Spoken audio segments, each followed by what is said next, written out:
When you've got a sore neck, some of that tension can be held up in the suboccipital muscles. I'll show a picture of them just on the screen here. So take your mobility ball, lie back with your head in neutral on a firm flat surface, slightly lift your chin and then place the ball between the back of your head and top of your neck. Slightly turn your head towards the ball, that'll help to locate it and keep it in position. When you let go of the ball, it should slide down the back of your head and then sit in position at the top of your neck, pressing into those suboccipital muscles. Hold that for a few seconds to allow the pressure to reduce the sensitivity in the muscles, and then position the ball again on the back of the head, slightly turning the head towards the ball, and then let the ball slide down into position. The movement of the ball, coupled with the weight of your head, provides a self-massage from the back of your head down into those suboccipital muscles. This next technique mobilizes the thoracic spine. There's 3 parts to it. Cross your arms over and massage up and down over the thoracic spine.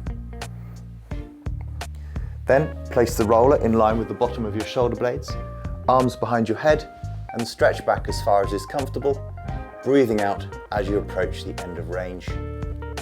If you can, go all the way down to the floor, put your arms up above your head, stretch up and over and exhale as your arms reach their full stretch position. If you want an alternative to doing that technique on your back, then you can do this technique on your front. Roll the roller away from you, exhale into end of range, and let your shoulders and upper back stretch.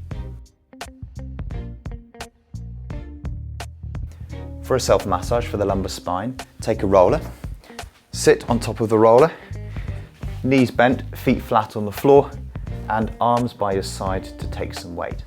When you do this, make sure that you keep your spine curved forwards and you don't go into extension.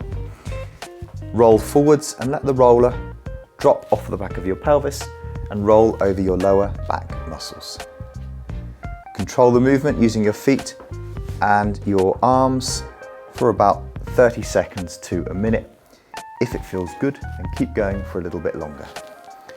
Remember when you do any of these techniques to keep your breathing relaxed and avoid holding your breath.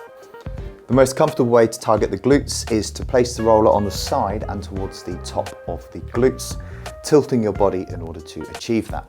Taking the weight through your arm and through your legs so there's not too much weight going through the roller, and then proceed to roll onto the top of your glutes towards your lower back and repeat.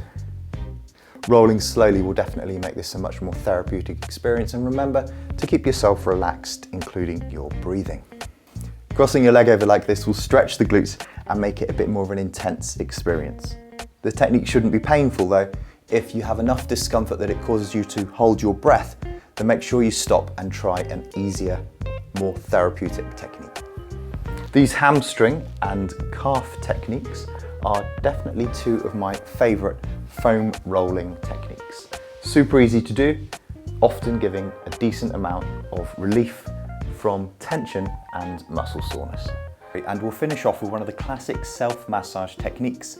This one is for your foot and it uses the mobility ball.